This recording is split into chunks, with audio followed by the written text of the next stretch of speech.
welcome to my footage of Desert Brutality 2022.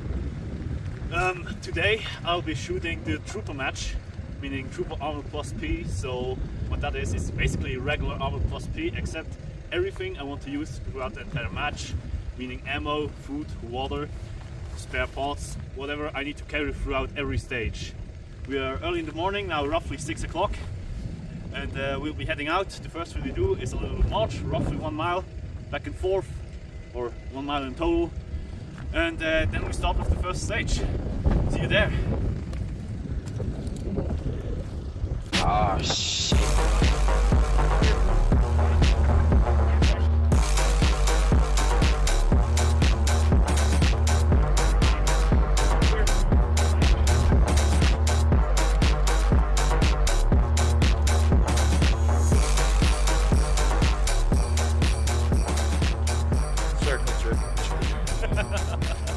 Everything photographed. Alright. We reached the Trooper checkpoint. Now on the way back, got a little chamber flag to prove that we were there. At the end of the day, we'll go back there in the evening, do the same thing again, and get a patch, a division patch for a little chamber flag.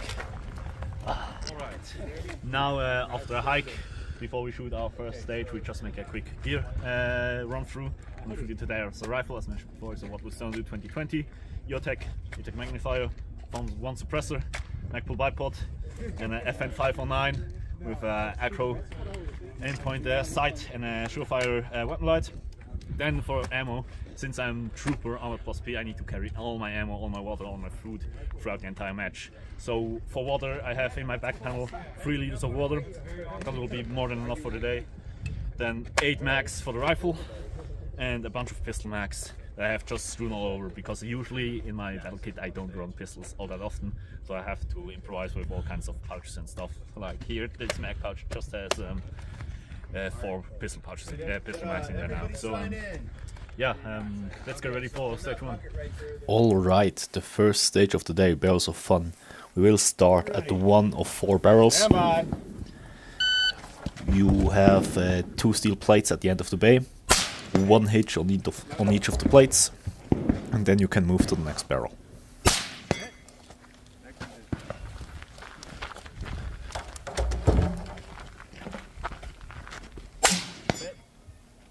I think I had a primal light strike there, I'm not quite sure. Maybe bad ammo. Now we move forward.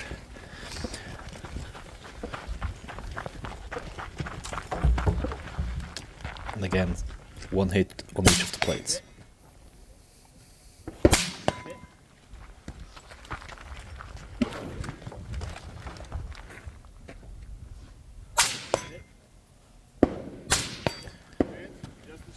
Alright, now we have the first time shooting at the spinner. We have a rifle spinner here from that barrel. You either need to get 15 hits or spin the spinner, whatever happens first. 2, 3, 4, 5, 6, 7, 8, 9. Over!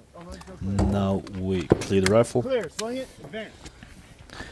Because it is cleared and the arrow called clear, it's now a stick, so 180 does not apply to the rifle. Now we do the same thing with the handgun. Again, either 15 hits or spinning the spinner. Well, first the 2 plates on the side, and now from that box the spinner. 1, 2, 3, 4, 5. Here the trick, of course, is if you're fast enough with making those pistol hits, the spinner is still moving from the rifle. Of course, actually making the pistol hits on the spinner would help.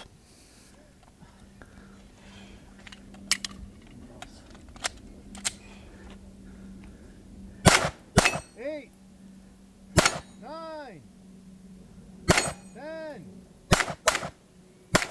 Yeah, you can never 11. Over. Alright, I love you. Exactly. Well done. Well, that's the result from that stage. Alright, now the second stage of the day. That is a classic Casada drill. Again, drop down and make one hit on the steel plate. Pick up the kettlebell, throw it, and wherever it lands, you go there and make another hit on the steel plate.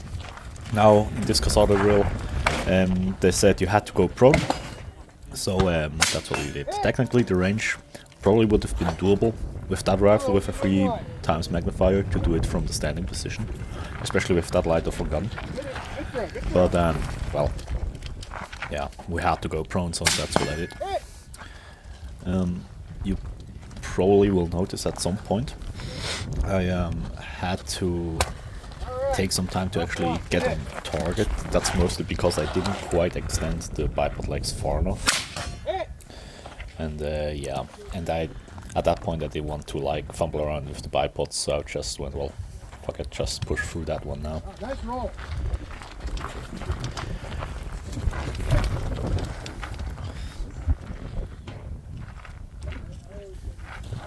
Yeah, exactly here.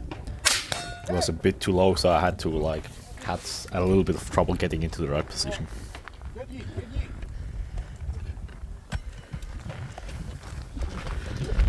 Yeah, and since I'm not such a big guy, the Casada drills generally are quite hard.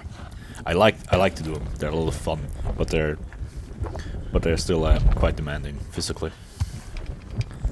And especially at the end, usually it's noticeable in my runs that I get quite a bit slower.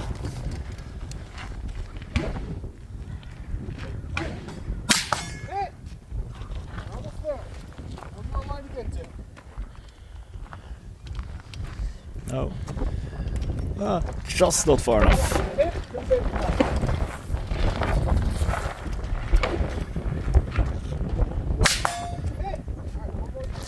Just over the line. Again, here it's really noticeable how I get tired.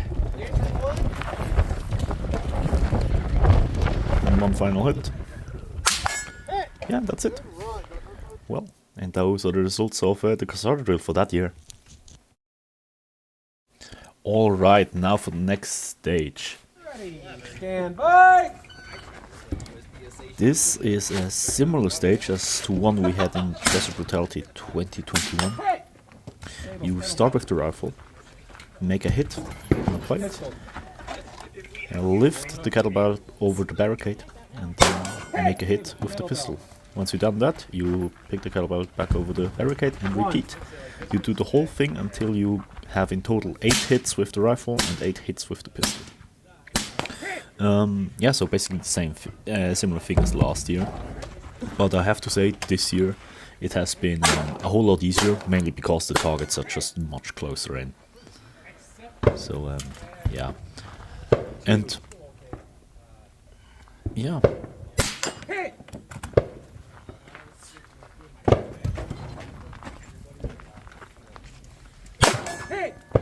Yeah. Nice work. And for one, I trained a bit more this year, but on the other hand, yeah.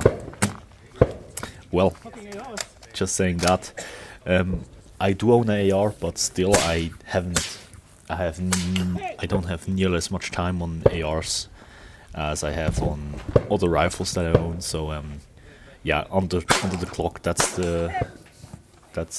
are the moments that you learn a lot. Just especially here, like for example with the hand placement, because of mag release. Nice work. So Keep it I up, Pascal. accidentally dropped the mag there. Yeah, but I trained a lot of handgun this year, and but for one, distance being closer, but the training especially made itself known here.